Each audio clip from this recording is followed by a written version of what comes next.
తలను వాల్చ స్థలము లేకపోయినా తనదు జనలే తనను త్రోసివేసిన తలను వాల్చ స్థలము లేకపోయినా తనదు జనలే తనను త్రోసివేసిన దైవ ప్రేమ తనలో వ్యక్తమగుటకు తరలి వచ్చే తండ్రియే కుమారుడై దైవ ప్రేమ తనలో వ్యక్తమగుటకు తరలి వచ్చే తండ్రియే కుమారుడై జన్మించే నేడు దివ్య బాలుడు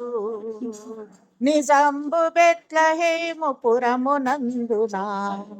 పాడెదన్ శుభములచ్చు హాయిగా